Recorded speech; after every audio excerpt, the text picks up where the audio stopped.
Som. Aí sim, o Carioca tá de volta. Voltei. Vocês acharam que eu não voltava mais, é? Gente, bom dia. É uma alegria, é um prazer imenso para mim estar aqui de novo, podendo compartilhar um pouco do que eu tenho aprendido com vocês. Quero agradecer muito ao coral. Fiquei super inspirado agora de manhã pelas canções. Gente, muito obrigado. Obrigado, pessoal da mídia. Obrigado, pessoal da limpeza. Obrigado, pessoal que subiu um armário gigante ali pela escada. Então, obrigado que vocês fazem esse culto acontecer de uma forma incrível e maravilhosa para o nosso Deus. Então, muito obrigado a todos. Então, hoje a gente vai começar uma nova série de aulas. A gente vai estudar sobre o reino de Deus. Pois é, vocês sabem o que é o reino de Deus? Vocês já se perguntaram, de fato, o que é o reino? A gente está sempre falando sobre o reino aqui na igreja, né? Então, a gente fala, fulano é do reino. O namoro do reino é assim, é assado. Ou então, poxa, fulano saiu do reino. Virou quase que um jargão já no nosso meio, né? Mas o que é esse reino de fato, né? A Bíblia, ela vai falar sobre o reino de Deus de capa a capa, de Gênesis a Apocalipse. Ela vai falar sobre esse reino de várias formas diferentes. Esse reino ele vai ser ilustrado com seres celestiais, objetos. Esse reino ele é anunciado pela lei que Deus deu lá atrás, na aliança. Ele vai ser anunciado pelos profetas, por diversos profetas ao longo de todo o Antigo Testamento. E o mais incrível, esse reino foi vivenciado pela igreja primitiva em Atos. Então, nessa série de aulas, a gente vai começar a explorar um pouco mais esse tema que é tão recorrente ao longo de toda a Bíblia. Então, por favor, pegue sua caneta, pegue papel para você fazer suas anotações. E a gente vai começar pelo começo. Então, vamos voltar um pouquinho lá no Antigo Testamento, nos tempos de Daniel e do rei Nabucodonosor. E a gente vai ver o que já estava sendo dito sobre o reino de Deus naquela época. Então, abra sua Bíblia, por favor, em Daniel capítulo 2, verso 44.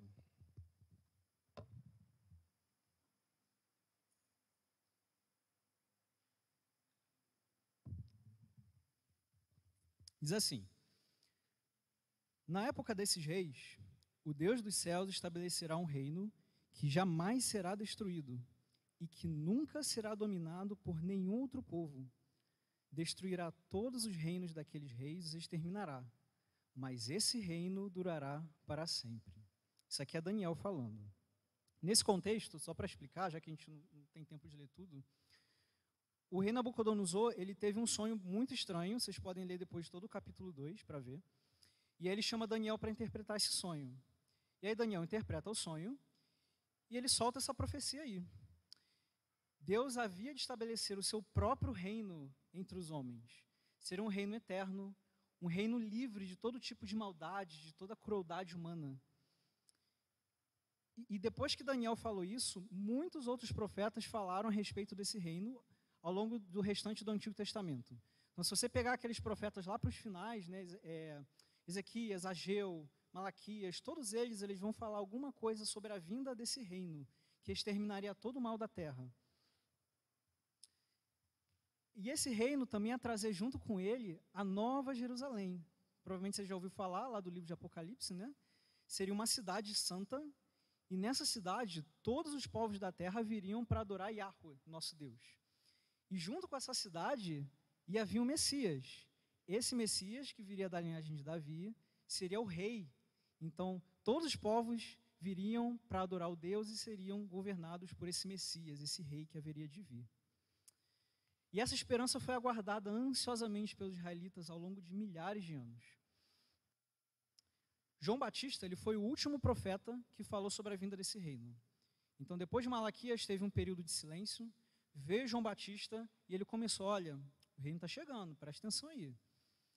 E aí, depois de João Batista, o último a falar sobre o reino foi Jesus Cristo. Vamos lá em Mateus capítulo 4, verso 17. Vamos ver Jesus falando aí. Diz assim: daí em diante, Jesus começou a pregar: arrependam-se, pois o reino dos céus está próximo. Um pouquinho depois, no verso 23, Jesus foi por toda a Galileia, ensinando nas sinagogas deles, pregando as boas novas do reino e curando todas as enfermidades e doenças entre o povo. Aqui é bem o início do ministério de Jesus, né? E o reino de Deus foi o tema central de Cristo. Ele falava sobre o reino o tempo inteiro. Durante os 3 anos de ministério, ele falava, o reino está próximo, preste atenção, se arrependam, o reino está vindo. Esse reino que os israelitas ansiavam, eles estavam doidos para experimentar isso, e Jesus estava ali, olha, o reino está chegando. E, ironicamente, o reino estava tão perto deles, que eles não conseguiram ver e mataram o Messias, que era Cristo.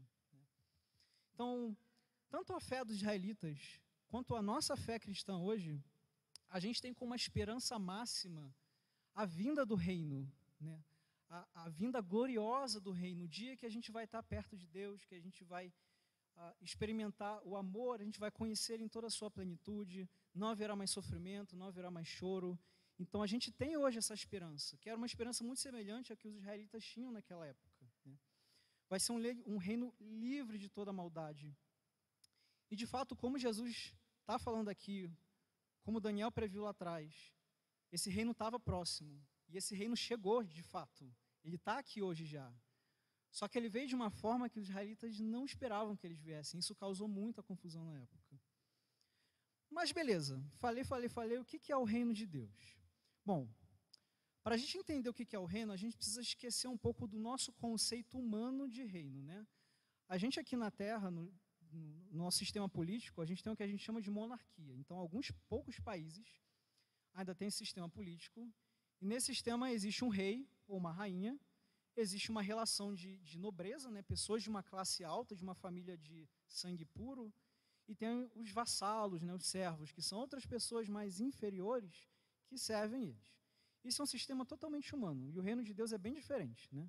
Então, a gente tem exemplos, né? A gente tem a Rainha Elizabeth, a rainha do Reino Unido, né? Que é um conjunto de países que fica no norte da Europa. E aqui na direita a gente tem o rei Felipe VI, rei da Espanha. Recentemente eu descobri que a Espanha é uma monarquia, eu não sabia disso. Então, são dois exemplos de reis no século XXI. São dois países, dois reinos, que existem segundo as tradições que a gente já conhece. Mas o reino de Deus não tem nada a ver com esses reinos. Nada, nada, nada. Como é que ele é? Vamos para a Bíblia. Então, vamos falar um pouco de grego e de hebraico, de novo, adoro. Na Bíblia, as palavras que são usadas para descrever um reino, de forma geral, pode passar o slide aí? Beleza? São Meluhai, Malhut, no hebraico, Basileia, no grego. Então, anota aí no seu vocabulário de palavras de hebraico, eu sei que vocês já aprenderam um monte. Essas duas palavras, toda vez que elas aparecem na Bíblia para falar sobre reino, elas querem dizer a posição, a autoridade e a soberania de um rei. Veja bem, elas não estão apontando para um reino enquanto um espaço físico, um espaço político. Elas não estão falando de uma relação de pessoas de classe mais nobre, de classe menos nobre. Tudo isso é consequência da autoridade dos homens, coisas que os homens impõem sobre os homens. O que essas palavras transmitem originalmente é a posição, a autoridade em si, a soberania que aquela pessoa tem de fato. Conclusão, quando essas palavras se referem ao reino de Deus, tanto no Antigo quanto no Novo Testamento, elas vão apontar para o reinado de Deus, o governo de Deus, a soberania de Deus sobre tudo que existe. Portanto, pode passar o slide, o reino de Deus é a realeza, o governo e a autoridade de Yahweh, o nosso Deus. Isso é o reino. Esse reino é uma esfera, é o lugar onde nós e toda a criação de Deus, a gente consegue experimentar a vontade dele. A gente está debaixo desse reinado, a gente vive a vontade que Deus tem para nossas vidas e a gente experimenta de todas as bênçãos que ele nos dá de graça. Então, isso é o reino de Deus, é você experimentar o nosso Deus e receber dele a vontade e as bênçãos que ele tem. Isso, biblicamente, é o reino de Deus. Beleza, vamos lá em Marcos capítulo 10.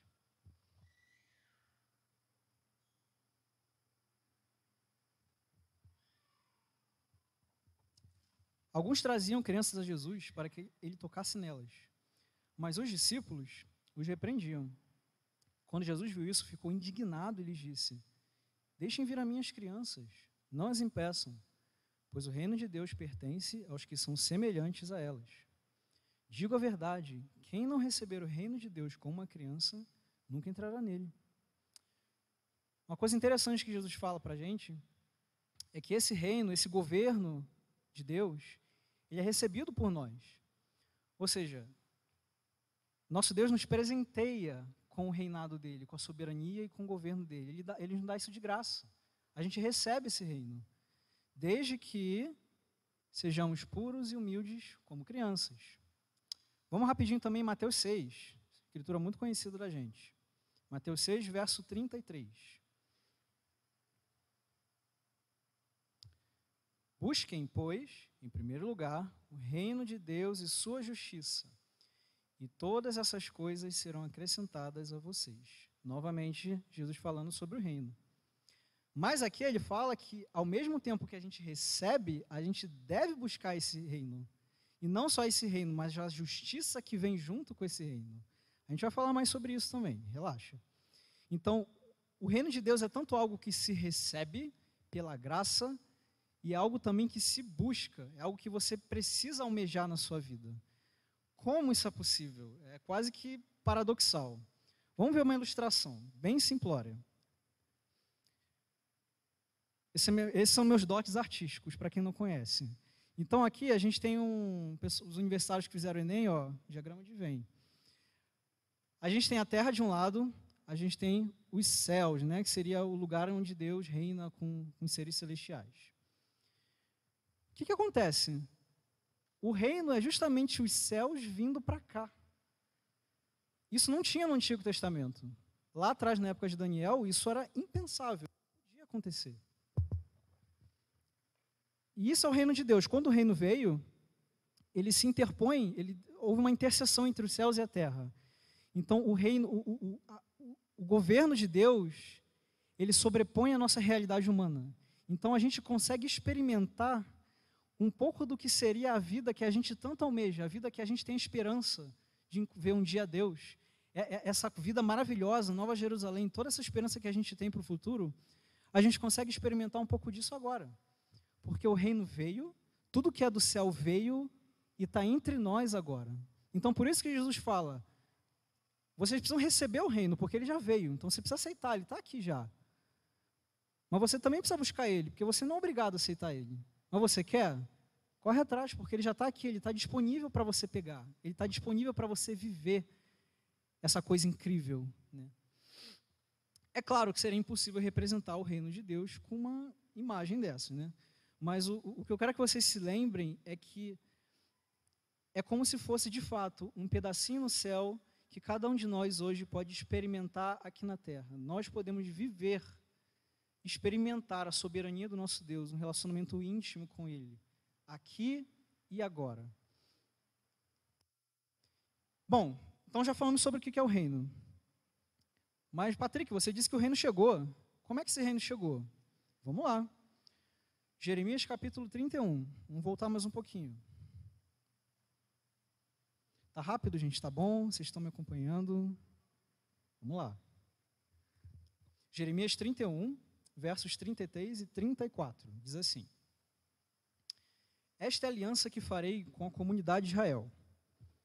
Depois daqueles dias, declara o Senhor, porei a minha lei no íntimo deles e as escreverei nos seus corações. Serei o Deus deles e eles serão o meu povo. Ninguém mais ensinará ao seu próximo nem ao seu irmão, dizendo, conheça o Senhor, porque todos eles me conhecerão, desde o menor até o maior, diz o Senhor. Porque eu lhes perdoarei a maldade e não me lembrarei mais dos seus pecados. Uau! Isso é incrível. Jeremias fala de um futuro no qual Yahweh, nosso Deus, ele traria o seu povo para tão perto de si que a própria lei, aquelas tábuas, aqueles mandamentos, aquela lei seria escrita no coração deles, tamanha proximidade que Deus estaria deles. E eles conheceriam a Deus. Ninguém conhecia Deus, ninguém podia sequer se aproximar de Deus no Antigo Testamento. E ele está falando aqui que chegaria o dia em que todos conheceriam a Deus. Essa profecia foi cumprida lá em Atos. Atos capítulo 2, do 1 ao 4, a gente vai ler. No dia de Pentecostes, foi quando o Espírito Santo veio para habitar dentro dos discípulos. Atos capítulo 2, versículos 1 a 4. Chegando o dia de Pentecoste, estavam todos reunidos num só lugar. De repente veio do céu um som, como de um vento muito forte, e encheu toda a casa na qual estavam sentados. E viram que parecia línguas de fogo, que se separaram e pousaram sobre cada um deles. Todos ficaram cheios do Espírito Santo e começaram a falar em outras línguas, conforme o Espírito os capacitava. Irmãos, isso aqui é a manifestação mais clara do reino de Deus em toda a Bíblia. O Espírito Santo que Jesus prometeu, descendo para habitar em cada discípulo, capacitando cada discípulo a ter uma vida de obediência, uma vida de liberdade do pecado. E principalmente, acima de tudo, fazendo com que cada um conheça profundamente Deus. Porque é como se cada discípulo tivesse um pedacinho de Deus dentro de si. Olha que incrível isso. Que profundo. Vocês conseguem imaginar o próprio Deus, o ser que criou o universo, habitando dentro de você? É isso que está acontecendo aqui, é o que acontece hoje. Como a gente leu em Jeremias, ninguém mais ensinará ao seu próximo nem ao seu irmão, dizendo: conheça o Senhor. Porque todos eles me conhecerão, desde o menor até o maior. Irmãos, não existe nada mais maravilhoso do que você poder conhecer Deus de forma íntima e pessoal. Se deleitar na presença de Deus, contemplar o quão Deus é maravilhoso. Nada nesse mundo é mais prazeroso do que isso. Isso é a chegada do reino. Isso é o governo de Deus atuando na vida de cada um de nós. Vamos lá em Marcos 9, verso 1.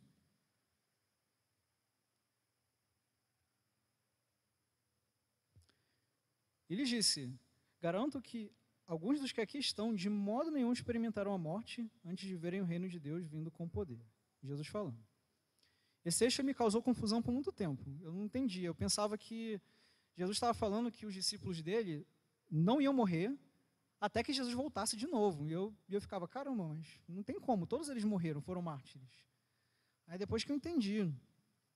O que Jesus está falando é que os discípulos, eles iam viver o suficiente para ver a chegada do reino com poder. Isso aconteceu no que a gente acabou de ler em Atos 2. Todos os discípulos, eles presenciaram a chegada do reino. Todos eles receberam o Espírito Santo. Então, eles testemunharam o reino vindo. Aquela imagem que eu mostrei para vocês, aquele diagrama, eles viram isso acontecer. Foi quando Deus finalmente enviou o Espírito para o coração deles. Foi aí que o reino, de fato, chegou nessa terra. Então, esse reino ele já chegou, ele veio com poder, ele está aqui agora, ele veio com o Espírito Santo. E esse poder transforma a vida de cada um de nós, transformou a vida de cada um aqui que já foi batizado, não é verdade? E esse Espírito nos capacita a conhecer Deus de forma íntima e profunda. E eu quero falar mais disso. Na nossa igreja em casa, a gente tem estudado um livro chamado Espiritualidade Emocionalmente Saudável, de Peter Escaseiro. E aí, lendo os capítulos iniciais, tem um momento que o autor fala a respeito de você contemplar Deus. Basicamente, ele fala: olha, cada um aqui tem uma rotina, alguns mais corridos, outros menos corridos. Mas que tal você desacelerar? Que tal você parar e você passar tempo com Deus? E quando eu falo passar tempo com Deus, não estou falando simplesmente você pegar, ler sua Bíblia e fazer uma oração. É você contemplar. Quando você vai num lugar muito bonito, numa praia, numa montanha, você não fica maravilhado com a beleza do lugar? E com Deus? Você já ficou maravilhado com Deus? Você já contemplou a beleza de Deus, a soberania dele? É sobre isso, sabe? Olha só o que Tiago fala. Tiago, capítulo 4, verso 5. A gente já está terminando.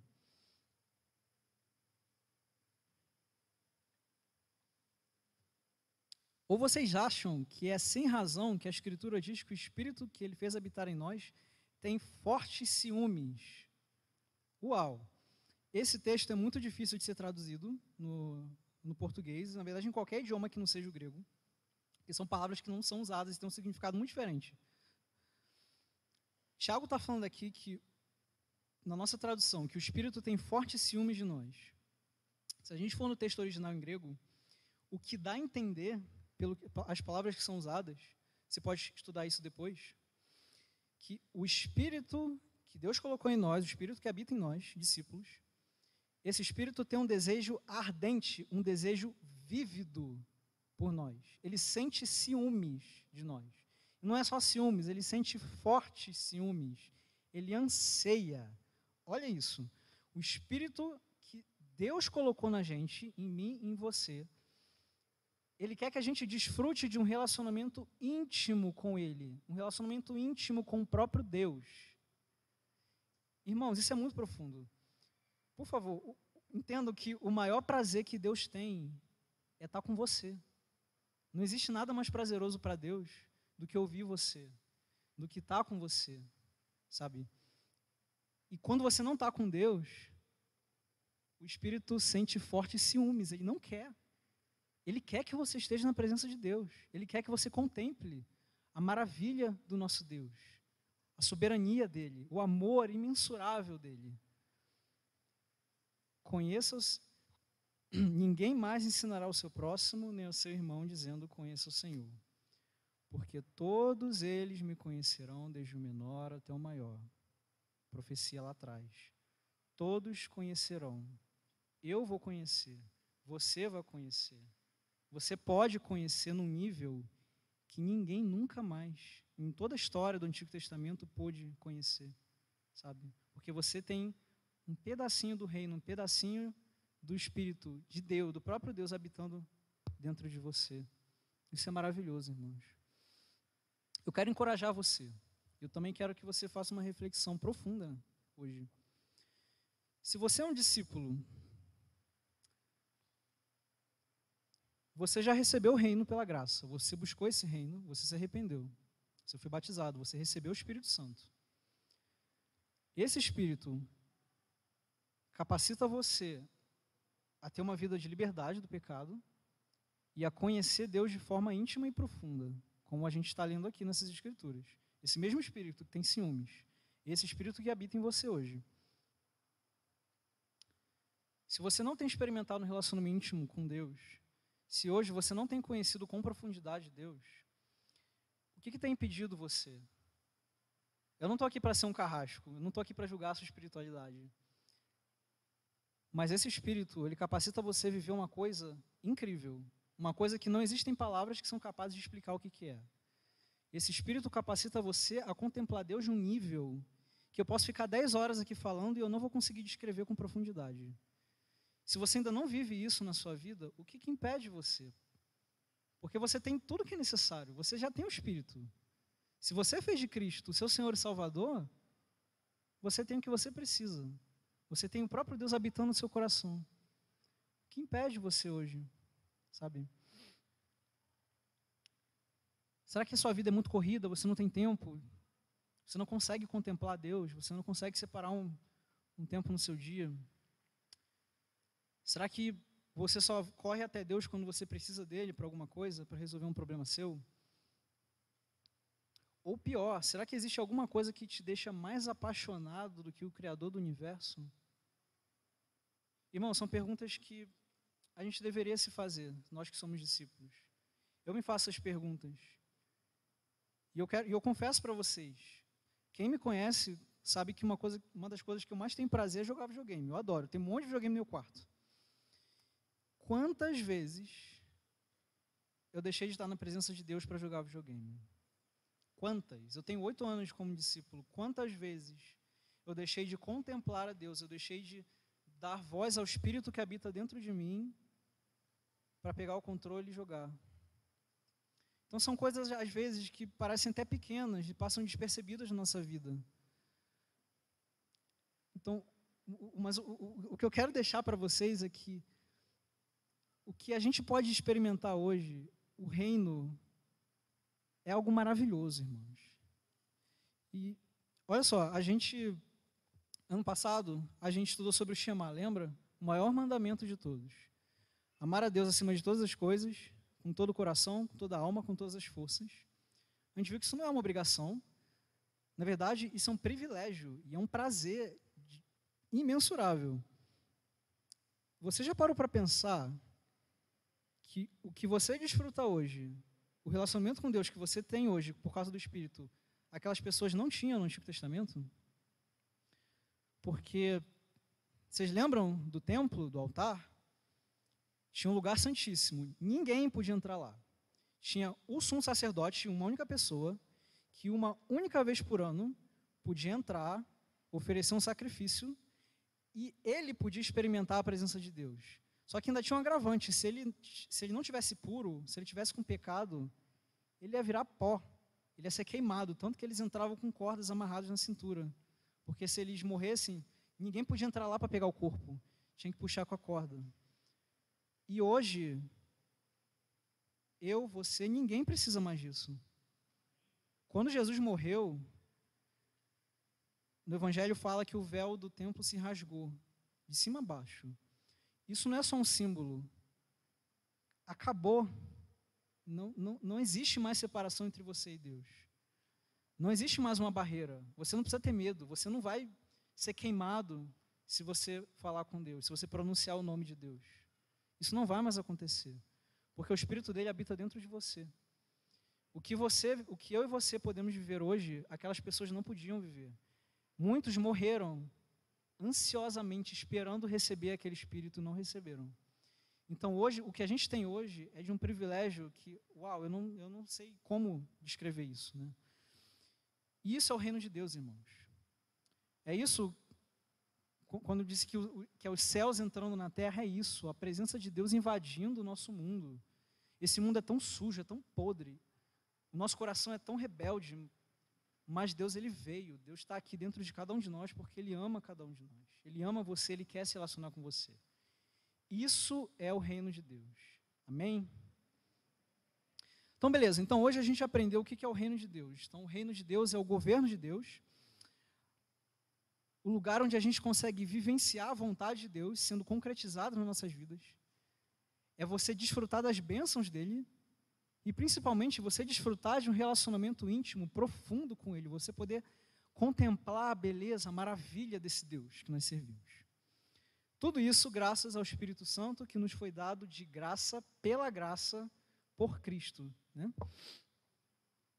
E esse Espírito nos capacita a conhecer Deus e a ter uma vida santa, uma vida como de uma criança, que Jesus falou. Esse é o poder do Espírito. Beleza, então na próxima aula a gente vai aprender um pouco mais de como a realidade do reino, ela se entrelaça com a nossa realidade, né? Como funciona esse negócio. A gente vai aprender um pouco do mistério que Jesus falou sobre o reino. Jesus fala várias vezes, um mistério, mistério. Que mistério é esse que Jesus fala? A gente vai ver na próxima aula também.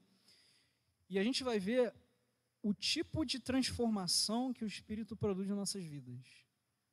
Quando eu falo transformação, é uma coisa radical. Como vocês viram em Atos 2, o Espírito veio, os caras começaram a falar em outro idioma. Imagina, você está numa sala, um começa a falar em hebraico, outro começa a falar em espanhol, outro em francês. Esse é o poder do Espírito. Então imagina o que ele pode fazer na vida de cada um de nós. A gente vai falar de como é viver no reino. Como se vive nesse reino? Qual a expectativa que Deus tem sobre nós para a gente viver nesse reino? Como é que a gente busca esse reino? Como é que a gente recebe esse reino? Então a gente vai explorar isso nas próximas aulas. Então isso é o que eu tinha para compartilhar com vocês hoje. Eu vou terminar com oração e a gente vai dar seguimento ao nosso culto.